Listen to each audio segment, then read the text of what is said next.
Hello everyone, welcome back to the class. So guys, it's our day 6 of second semester classes. थोड़ा सा late हो गया, बीच में third semester का exam चल रहा था, इसलिए थोड़ा सा प्रॉब्लम हुआ, बीच में क्लासेस नहीं आ रहा था। अब हम लोगों का डेली क्लास आएगा, ठीक है। आज हम लोग इंट्रोडक्शन खत्म करेंगे।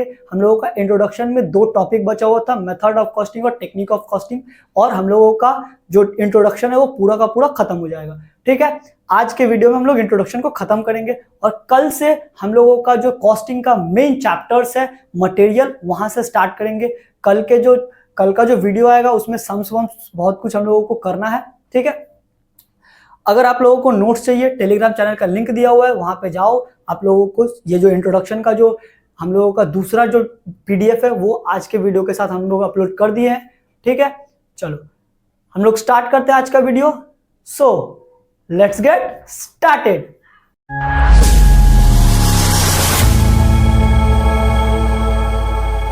आज का हम लोगों का क्लास होगा मेथड ऑफ कॉस्टिंग के ऊपर। किसके ऊपर? Method of costing. अलग अलग इंडस्ट्रीज में अलग अलग टाइप का कॉस्टिंग मेथड का यूज किया जाता है। हम लोग उसी को आज पढ़ेंगे कि किस किस टाइप का, कितने टाइप का कॉस्टिंग का मेथड्स होता है, ठीक है। सबसे पहला जो है वो है आउटपुट कॉस्टिंग। क्या है? Output costing. आउटपुट कॉस्टिंग क्या होता है? आउटपुट कॉस्टिंग वो इंडस्ट्री में लगता है जहां one type of product produce होता है। वन टाइप ऑफ प्रोडक्ट को हम लोग प्रोड्यूस करते हैं। एग्जाम्पल के तौर पे ब्रिक इंडस्ट्री, जहां पे ईटा बनता है, जहां पे ईंट बनता है, वहां पे क्या होता है, एक बार में सारा खर्चा निकाला जाता है और मेरा जितना ईटा प्रोड्यूस हुआ उसको डायरेक्ट डिवाइड करके मेरे को पता चल जाता है एक ईटा का क्या कॉस्ट मेरा आया है, ठीक है। इस तरह का इंडस्ट्री जहां पे सिर्फ सिमिलर टाइप का एक ही टाइप का प्रोडक्ट बनता है, उस वहां पे आउटपुट कॉस्टिंग का यूज किया जाता है, ठीक है। वहां पे एक बार में कॉस्ट निकाला जाता है, जितना खर्चा होता है, जितना भी प्रोडक्ट हम लोग प्रोड्यूस करते हैं उसको डिवाइड कर देते हैं, तो हम लोग को सिंगल यूनिट का प्रोडक्ट का जो कॉस्ट लगता है वो हम लोगों को पता चल जाता है, ठीक है। ये था हम लोगों का आउटपुट कॉस्टिंग, ठीक है। दूसरा है जॉब कॉस्टिंग। जॉब कॉस्टिंग क्या होता है? जॉब कॉस्टिंग वैसे इंडस्ट्री में होता है जहां पे हम लोगों को कस्टमर स्पेसिफिकेशन देता है या फिर जो प्रोडक्ट होता है उसका कुछ अपना रिक्वायरमेंट होता है। हर प्रोडक्ट का अपना एक रिक्वायरमेंट होता है। लेट्स से हम लोग मोटर कार का रिपेयरिंग, हम लोग रिपेयरिंग करते हैं। क्या करते हैं?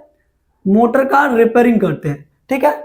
मेरा जो काम है, मेरा जो सर्विस देना है वो है मोटर कार को रिपेयर करना, ठीक है। अब इस केस में जो मेरे पास गाड़ी आएगा, अलग अलग टाइप का गाड़ी आएगा। किसी का सामने वाला चक्का खराब होगा, किसी का पीछे वाला चक्का खराब होगा, किसी का रंग उड़ा होगा। मतलब कि डिफरेंट टाइप ऑफ प्रोडक्ट का डिफरेंट टाइप ऑफ नीड होगा। तो जिस टाइप का मेरे पास प्रोडक्ट आएगा मेरे को उसका कॉस्टिंग अलग अलग करना होगा। तो जो जॉब आएगा मेरे पास, उसका कॉस्टिंग मेरे को उस हिसाब से करना होगा। तो इसको हम लोग बोलते हैं जॉब कॉस्टिंग, ठीक है। जहां पे जो प्रोडक्ट का नीड है या फिर जो कस्टमर का स्पेसिफिकेशन है उसके हिसाब से हम लोग कॉस्टिंग करते हैं। उस पर जितना खर्चा होता है वो हम लोग जोड़ते हैं, उस हिसाब से हम लोग कॉस्ट बताते हैं। तो ये हम लोगों का था जॉब कॉस्टिंग, ठीक है। इसके बाद जॉब कॉस्टिंग का अगला है बैच कॉस्टिंग। अब बैच कॉस्टिंग क्या होता है? जॉब कॉस्टिंग का ठीक इसी को अगर एक्सटेंड करते हैं तो इसको बैच कॉस्टिंग बोलते हैं। मतलब एक ही तरह का जॉब, जब मेरे पास एक ही तरह का काम है और वो 10-12 है, तो एक लॉट में जब हम लोग माल निकालते हैं, एक लॉट का जब हम लोग हिसाब करते हैं, लेट से हम लोगों के पास मोटर कार ही बनाना है, हम लोग मोटर कार ही रिपेयर कर रहे हैं, लेकिन लेट से चक्का जो है पंक्चर है। क्या है? पंक्चर है। तो अब इस जो 10, 12, 13, 15 जितना भी एक साथ गाड़ी का पंक्चर होगा उसका जो है हम लोग क्या करेंगे, एक साथ कॉस्टिंग करेंगे। तो ये हम सिर्फ एग्जांपल दिए। तो ये क्या है? Batch costing is nothing but a extension of job costing. Job costing को एक्सटेंड कर देंगे तो बैच कॉस्टिंग होता है। इसमें क्या होता है, एक साथ बहुत सारा जॉब आता है, उसको एक लॉट में निकालते हैं, उसको हम लोग बोलते हैं बैच कॉस्टिंग, ठीक है। इसके बाद आता है कॉन्ट्रैक्ट कॉस्टिंग। ये क्या है? कॉन्ट्रैक्ट कॉस्टिंग, नाम से पता चल रहा है कॉन्ट्रैक्ट जो आता है उसके हिसाब से कॉस्टिंग होता है। कॉन्ट्रैक्ट आता है उसके हिसाब से कॉस्टिंग आता है। ये ज्यादातर रियल एस्टेट या फिर बिल्डिंग तो रियल एस्टेट में, आपका ब्रिजेस, ये सब ब्रिज का कंस्ट्रक्शन करना है, बिल्डिंग कंस्ट्रक्शन करना है, इसके लिए हम लोग एक बार में कॉन्ट्रैक्ट लेते हैं। अब उसमें जितना भी हम लोग कॉन्ट्रैक्ट के हिसाब से हम लोग अपना कॉस्टिंग करते हैं, जितना भी मेरा उस कॉन्ट्रैक्ट में खर्चा होता है उस हिसाब से हम लोग कॉस्टिंग करते हैं, उसको हम लोग बोलते हैं कॉन्ट्रैक्ट कॉस्टिंग। मतलब एक कॉन्ट्रैक्ट लिए हैं, एक काम लिए हैं, पूरा का पूरा काम करने में कितना खर्चा होगा वो सिर्फ कॉन्ट्रैक्ट, लेट से एक ब्रिज बनाने का कॉन्ट्रैक्ट लिए तो वो पूरा ब्रिज तैयार करके मेरे को देने में कितना कॉस्ट आएगा, इस तरह के खर्चे को हम लोग कॉन्ट्रैक्ट कॉस्टिंग के हिसाब से निकालते हैं। ठीक है, ये है हम लोगों का कॉन्ट्रैक्ट कॉस्टिंग। अगला है प्रोसेस कॉस्टिंग। अगला क्या है? Process costing. कुछ इंडस्ट्री ऐसा होता है या कुछ प्रोडक्ट ऐसा होता है जिसमें हम लोगों का प्रोडक्ट एक बार में नहीं निकलता, वो प्रोसेस में निकलता है। लेट से हम लोग शुगर इंडस्ट्री में है, किसमें है? शुगर। हमको चीनी बनाना है, तो चीनी सीधा चीनी कहाँ से निकलता है? सीधा नहीं आता है। हमको सबसे पहले हम लोगों को ईख का जो ईख होता है, हम लोगों का शुगर केन होता है, ठीक है, शुगर केन से हम लोग जैगरी बनाते हैं, है ना, जैगरी से फिर शुगर बनता है। तो क्या पहले शुगर केन प्रोड्यूस करना एक अलग प्रोसेस है, फिर वहां से हम लोगों को जैगरी बनाने में अलग खर्च आएगा, जैगरी से शुगर बनाने में और एक तरह का खर्च आएगा। तो ये डिफरेंट प्रोसेस से होके गुजर रहा है, ये डिफरेंट प्रोसेस से होके गुजर रहा है। इसको इसका कॉस्टिंग करने के लिए हम लोगों को प्रोसेस कॉस्टिंग का सहारा लेना पड़ेगा। हम लोगों को प्रोसेस कॉस्टिंग का सहारा लेना पड़ेगा, जहां पे प्रोडक्ट एक बार में नहीं बन रहा, वो प्रोसेस से होके गुजर रहा है। ठीक है, इसको हम लोग प्रोसेस कॉस्टिंग से निकालेंगे। अगला होता है ऑपरेटिंग कॉस्टिंग। वो सारा इंडस्ट्री, वो सारा जो भी कंपनीज है जो सर्विस सेक्टर में है, जो सर्विस सेक्टर में है, जैसे कि होटल रेंट देता है, हॉस्पिटल रेंट देता है, हॉस्पिटल में जो पेशेंट बेड लेता है ना, ये सब जो सर्विस में है, ये सब जो सर्विस दे रहा है, उसका जो कॉस्टिंग होता है वो ऑपरेटिंग कॉस्टिंग के थ्रू होता है। किसके थ्रू होता है? ऑपरेटिंग कॉस्टिंग के थ्रू होता है। सर्विसेज का सारा कॉस्टिंग ऑपरेटिंग कॉस्टिंग के थ्रू होता है। ठीक है, जो होटल को ऑपरेट करने में जो खर्चा हो रहा है, हॉस्पिटल को ऑपरेट करने में खर्चा होता है, जो ट्रांसपोर्टेशन का बिजनेस होता है, लेट से जो ट्रक व्रक चलाता है, बस वस चलता है, ट्रांसपोर्टेशन का जितना बिजनेस होता है, सारा का कॉस्टिंग ऑपरेटिंग कॉस्टिंग के थ्रू होता है। सारा का कॉस्टिंग ऑपरेटिंग कॉस्टिंग के थ्रू होता है। अगला है मल्टीपल कॉस्टिंग। अगला क्या है? Multiple costing. ये कॉस्टिंग का वो मेथड है, ये कॉस्टिंग का वो मेथड है जिसमें इस सब में से कोई एक से ज्यादा, वन और मोर, मतलब एक से ज्यादा कॉस्टिंग साथ में मिलता है। कोई ऐसा प्रोडक्ट जहां पे एक से ज्यादा कॉस्टिंग साथ में मिलके काम हो, उसको हम लोग मल्टीपल कॉस्टिंग बोलते हैं। ठीक है, तो ये हम लोगों का था मेथड ऑफ कॉस्टिंग। ये क्या था? Method of costing. इसके बाद हम लोग देखेंगे कुछ टेक्निक्स ऑफ कॉस्टिंग। क्या देखेंगे? कुछ टेक्निक्स ऑफ कॉस्टिंग देखेंगे, और 2-3 डेफिनेशंस बचा हुआ है, वो देख के हम लोगों का इंट्रोडक्शन पूरा खत्म हो जाएगा। ये करने के बाद हम लोगों का पूरा इंट्रोडक्शन खत्म हो जाएगा। ये हम लोगों का 6th डे है। ठीक है, इसके बाद से हम लोग मटेरियल स्टार्ट करेंगे। हम लोग 6 दिन में 6 क्लास में बहुत अच्छे से इंट्रोडक्शन पूरा कंप्लीट कर लिए हैं। तो अगर आपका ये पहला वीडियो है, पीछे जाओ, पूरा का पूरा हम लोग इंट्रोडक्शन करवाए हुए हैं, वो देखो, फिर इसके आगे करना। ठीक है, चलो आगे बढ़ते हैं हम लोग टेक्निक ऑफ कॉस्टिंग के ऊपर। हम लोगों का अगला जो टॉपिक है वो है टेक्निक ऑफ कॉस्टिंग। कॉस्टिंग करने का क्या क्या टेक्निक्स होता है ये हम लोग डिस्कस करेंगे। ठीक है, जिसमें सबसे पहला जो टेक्निक है वो है यूनिफॉर्म कॉस्टिंग। क्या है? Uniform costing. कॉस्टिंग का वो टेक्निक या तरीका जिसमें एक इंडस्ट्री का जितना भी फॉर्म होगा, एक इंडस्ट्री में जितने भी अलग अलग टाइप का फॉर्म है, जितने भी एक इंडस्ट्री, लेट से टेक्सटाइल है, टेक्सटाइल मतलब कपड़ा का जो इंडस्ट्री है, पूरा कपड़ा, जितना भी कपड़ा मैन्युफैक्चरिंग का जो इंडस्ट्री है, उसमें एक ही आदमी तो कपड़ा नहीं बना रहा होगा, बहुत सारे कंपनीज होंगे जो कपड़ा बना रहे होंगे। तो जो एक इंडस्ट्री का अलग अलग फॉर्म आपस में ये डिसाइड करते हैं कि वो सेम प्रिंसिपल, सेम तरीका, सेम मेथड यूज करेंगे, इस तरह के कॉस्टिंग को यूनिफॉर्म कॉस्टिंग बोलते हैं। क्या बोले? एक इंडस्ट्री का जो अलग अलग फॉर्म है वो आपस में मिलके ये डिसाइड करते हैं कि हम लोग सेम तरह का मेथड यूज करेंगे, सेम तरह का प्रिंसिपल्स फॉलो करेंगे, तो इस तरह के कॉस्टिंग को हम लोग यूनिफॉर्म कॉस्टिंग बोलते हैं। ठीक है, ये करते क्यों है? ताकि एक इंडस्ट्री के अंदर जो इंटर फर्म का जो कॉस्टिंग कंपैरिजन है, मतलब एक जो फर्म है दूसरा फर्म है, दोनों का आपस में कंपैरिजन करने में ही इजी हो जाता है। ठीक है, दोनों का आपस में जो कंपैरिजन है वो इजी हो जाता है। ठीक है, अच्छा दूसरा है मार्जिनल कॉस्टिंग। इसको हम लोग थोड़ा देर बाद समझते हैं। पहले समझते हैं स्टैंडर्ड कॉस्टिंग। क्या समझते हैं? Standard costing. क्या होता है स्टैंडर्ड कॉस्टिंग? स्टैंडर्ड नाम क्या है? स्टैंडर्ड। स्टैंडर्ड कॉस्टिंग का मतलब होता है हम लोग पहले स्टैंडर्ड फिक्स करेंगे, मतलब हम लोग कॉस्ट इनकर्ड करने से पहले, कोई भी जॉब या फिर कोई भी कॉन्ट्रैक्ट स्टार्ट करने से पहले हम लोग क्या करेंगे? एक कॉस्ट का स्टैंडर्ड तय करेंगे। कॉस्ट का स्टैंडर्ड तय करेंगे, भैया इतना हमको खर्चा करना है। क्या करना है? इतना हमको खर्चा करना है। लेट से हमको एक काम करना है जिसके लिए हम बोलेंगे 40,000 हम लोगों को मटेरियल में खर्चा होगा, 50,000 का लेबर लगेगा और एक्स्ट्रा खर्चा 20,000 तक पकड़ के रखते हैं। तो ये जो हम लोग पकड़ रहे हैं, मतलब ये हम लोग पहले से डिसाइड कर रहे हैं कि इसमें इतना खर्चा होगा, ये होता है स्टैंडर्ड कॉस्ट। ये क्या होता है? Standard cost. स्टैंडर्ड कॉस्टिंग में करते क्या है? स्टैंडर्ड कॉस्ट तय कर लिए, उसके बाद जो एक्चुअल कॉस्ट होता है, उसको एक्चुअल कॉस्ट होता है, हम लोग उसका वो निकालते हैं कि एक्चुअल में कितना कॉस्ट हुआ। फिर हम लोग डेविएशन देखते हैं। डेविएशन मतलब या तो वो फेवरेबल बैलेंस आएगा, मतलब या तो मेरा कम में हो गया होगा, जितना हम लोग स्टैंडर्ड कॉस्ट तय किए होंगे उससे कम में मेरा क्लियर हो गया होगा, या फिर मेरा उससे ज्यादा लगा होगा। ये जो डेविएशन आया ये क्यों आया, ये हम लोग इसके तहत निकालते हैं। तो इससे होता क्या? इससे कॉस्ट कंट्रोल में मदद मिलता है, इससे हमको कॉस्ट कंट्रोल में बहुत ज्यादा फायदा होता है। ठीक है, अगला है हिस्टोरिकल कॉस्ट। अगला क्या है? Historical costing. हिस्टोरिकल से नाम से पता चल रहा है जो हिस्ट्री का मतलब ये होता है जो बीत चुका है। तो हिस्टोरिकल कॉस्टिंग का मतलब वही कॉस्ट जो पहले हम लोग खर्चा कर लिए उसका भी हम लोग हिसाब करते हैं। ठीक है, मतलब जो हम लोग काम, अभी मान लो एक जॉब कर रहे हैं, एक जॉब मतलब एक हम लोग मैन्युफैक्चरिंग कर रहे हैं किसी चीज का, उसमें हम लोग अलग अलग तरह का खर्चा किए होंगे। हम लोगों को मटेरियल में खर्चा हुआ होगा, लेबर में खर्चा होगा, अलग अलग तरह का खर्चा किए होंगे। वो जो खर्चा है सबका अभी हम लोग असरटेनमेंट करेंगे। क्या करेंगे?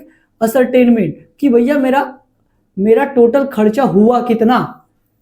ये जो हिस्ट्री मतलब जो पीछे हम लोग खर्चा करके आए उसका हिसाब करते हैं, उसको हम लोग हिस्टोरिकल कॉस्टिंग बोलते हैं। ठीक है, तो अभी हम लोग क्या क्या पढ़े? Uniform costing, standard costing, historical costing, ये 3 टेक्निक पढ़ लिए। ठीक है, अब आते हैं मार्जिनल कॉस्टिंग और एब्जॉर्प्शन कॉस्टिंग में। मार्जिनल कॉस्टिंग और एब्जॉर्प्शन कॉस्टिंग में तो पहले तो हम लोग ये समझते हैं, जो हम लोग function wise classification of cost किए थे, जिसका वीडियो हम पहले अपलोड किए थे, उसमें हम लोग फंक्शन वाइज में पढ़े थे कि होता है क्या? फिक्स्ड कॉस्ट होता है ना, यहां देखो फिक्स्ड कॉस्ट होता है, वेरिएबल कॉस्ट होता है और सेमी वेरिएबल कॉस्ट होता है। ठीक है, हम लोग पढ़े थे फिक्स्ड कॉस्ट होता है, वेरिएबल कॉस्ट होता है, सेमी वेरिएबल कॉस्ट होता है। तो एब्जॉर्प्शन कॉस्टिंग में जितना भी मेरा फिक्स्ड कॉस्ट होगा, जितना भी वेरिएबल कॉस्ट होगा, जितना भी सेमी वेरिएबल कॉस्ट होगा, सारा को ऐड करेंगे। सारा को ऐड करके हम लोग प्रोडक्ट यूनिट पे, जो हम लोग प्रोडक्ट का कॉस्ट यूनिट होगा, प्रोडक्ट का कॉस्ट यूनिट पे हम लोग डिवाइड कर देंगे। क्या करेंगे? मतलब प्रोडक्ट का जो कॉस्ट यूनिट होगा, मतलब एक प्रोडक्ट के मान लेते हैं हम लोग, प्रोडक्ट जो बनाए हैं उसका कॉस्ट यूनिट बैरल में आ रहा है, या पर 1000 ब्रिक में आएगा, या फिर एक हॉस्पिटल चला रहे हैं हम, हॉस्पिटल में जो मेरा पेशेंट होगा उसका जो बेड होगा, तो हम लोग जो भी मेरा टोटल खर्चा आएगा पर बेड के हिसाब से उसको हम लोग बांट देंगे। तो इस तरह का जो खर्चा, इस तरह का जो कॉस्टिंग होता है, इसको एब्जॉर्प्शन कॉस्टिंग बोलते हैं, जिसमें फिक्स्ड, वेरिएबल, सेमी वेरिएबल सारा खर्चा को हम लोग प्रोडक्ट पे बांट देते हैं। ठीक है, इसका नाम लोग डेफिनेशन पढ़ते हैं। इसका डेफिनेशन दिया हुआ है, absorption costing is the procedure which charge fixed as well as variable overhead to cost unit. मतलब इसमें फिक्स्ड और वेरिएबल और सेमी वेरिएबल सारा खर्चा हम लोग प्रोडक्ट कॉस्ट यूनिट पे बांट देते हैं। सारा खर्चा क्या करते हैं? प्रोडक्ट कॉस्ट यूनिट पे बांट देते हैं। ठीक है, मार्जिनल कॉस्टिंग में हम लोग इसको लास्ट में क्यों कर रहे हैं? मार्जिनल कॉस्टिंग में क्या होता है, हम लोगों का इसमें जो फिक्स्ड, वेरिएबल, सेमी वेरिएबल था ना, सेम ही होता है, एब्जॉर्प्शन कॉस्टिंग के जैसा ही कॉस्टिंग होता है, बट इसमें जो प्रोडक्ट पे चार्ज करेंगे वो सिर्फ वेरिएबल कॉस्ट होगा। प्रोडक्ट पे कौन सा कॉस्ट चार्ज करेंगे? सिर्फ वेरिएबल कॉस्ट। जो वेरिएबल कॉस्ट होगा ना उसको प्रोडक्ट कॉस्ट यूनिट पे चार्ज करेंगे, उसको प्रोडक्ट कॉस्ट यूनिट पे चार्ज करेंगे जो वेरिएबल कॉस्ट होगा, ठीक है। और फिक्स्ड कॉस्ट को एज अ पीरियड कॉस्ट दिखाएंगे, एज अ पीरियड कॉस्ट दिखाएंगे और इसको चार्ज करेंगे कॉस्टिंग पीएनएल में, ठीक है। इसमें सिर्फ वेरिएबल कॉस्ट चार्ज होता है product cost. As a product cost कौन सा कॉस्ट चार्जेबल होता है? वेरिएबल कॉस्ट, ठीक है। और अगर मेरे पास सेमी वेरिएबल कॉस्ट है, क्या है? सेमी वेरिएबल कॉस्ट है, तो हमको सेमी वेरिएबल का जो फिक्स्ड पोर्शन होगा हमको उसको निकालना है कि फिक्स्ड पोर्शन कितना है। तो उस फिक्स्ड पोर्शन में से सेमी वेरिएबल कॉस्ट को माइनस करेंगे, जो आएगा वो वेरिएबल कॉस्ट होगा, वो चार्ज होगा प्रोडक्ट पे, ठीक है। तो अगर मेरे पास वेरिएबल, फिक्स्ड और सेमी वेरिएबल तीनों कॉस्ट दिया हुआ है तो वेरिएबल तो सीधा प्रोडक्ट पे चार्ज हो जाएगा, फिक्स्ड सीधा कॉस्टिंग पीएनएल में चल जाएगा एज अ पीरियड कॉस्ट, और सेमी वेरिएबल में से हमको फिक्स्ड कॉस्ट अलग से निकालना होगा और जो वेरिएबल है वो प्रोडक्ट कॉस्ट पे चार्जेबल हो जाएगा। Fixed cost period as a period cost दिखाएंगे, ठीक है। तो ये हम लोगों का कुछ था टेक्निक ऑफ कॉस्टिंग। पहला था यूनिफॉर्म कॉस्टिंग, दूसरा मार्जिनल कॉस्टिंग, तीसरा स्टैंडर्ड कॉस्टिंग, चौथा हिस्टोरिकल कॉस्टिंग, पांचवा एब्जॉर्प्शन कॉस्टिंग, ठीक है। तो हम लोगों का मेथड ऑफ कॉस्टिंग और टेक्निक्स ऑफ कॉस्टिंग खत्म हो गया, ठीक है। आज हम लोग इंट्रोडक्शन खत्म कर रहे हैं। इंट्रोडक्शन का दो छोटा छोटा डेफिनेशंस बचा हुआ, या बोल सकते हैं दो छोटा छोटा टॉपिक है, उसको हम लोग कवर करके आज का वीडियो में इंट्रोडक्शन खत्म हो गया। हम लोग अगले दिन से मटेरियल चालू करेंगे, ठीक है। और इंट्रोडक्शन का पहला जो पीडीएफ था वो अपलोड कर दिए हैं, और ये वाला जो पीडीएफ है ये आज के वीडियो के साथ ही हम टेलीग्राम चैनल पे अपलोड कर देंगे, ठीक है। तो टेलीग्राम चैनल पे जाओ, ज्वाइन हो, उसको यूज करो, देखो कैसा लग रहा है। बहुत मेहनत कर रहा है तुम्हारा ये नोट्स बनाने में, ठीक है। अगर अच्छा लगे दोस्तों तक भेजो इसको, ठीक है। चलो आगे देखते हैं, हम लोग करेंगे क्या? Cost object. क्या करेंगे हम लोग अगला? कॉस्ट ऑब्जेक्ट क्या होता है, कॉस्ट यूनिट क्या होता है, ठीक है। कॉस्ट ऑब्जेक्ट क्या होता है, कॉस्ट यूनिट क्या होता है? बोलता है कॉस्ट ऑब्जेक्ट इज एनीथिंग, क्या बोल रहा है? कॉस्ट ऑब्जेक्ट कुछ भी है फॉर विच, जिसके लिए मेरे को सेपरेट मेजरमेंट ऑफ कॉस्ट करना पड़े, मेरे को जिसके लिए अलग से कॉस्टिंग करना पड़े, अलग से कॉस्ट निकालने का जरूरत है, उसको कॉस्ट ऑब्जेक्ट बोलते हैं। कुछ भी चीज जिसके लिए मेरे को अलग से कॉस्ट निकालने का जरूरत पड़े उसको हम लोग कॉस्ट ऑब्जेक्ट बोलते हैं। ये प्रोजेक्ट अलग, एक प्रोजेक्ट हो सकता है, एक प्रोडक्ट हो सकता है, कोई भी सर्विसेज हो सकता है, कुछ भी हो सकता है, ठीक है। जिसके लिए मेरे को अलग से कॉस्ट निकालने का जरूरत पड़े उसको हम लोग कॉस्ट ऑब्जेक्ट बोलते हैं, ठीक है। डन। आगे बढ़ते हैं। अगला हम लोग का कॉस्ट यूनिट है। अगला क्या है? कॉस्ट यूनिट किसको बोलते हैं? It is a unit of product.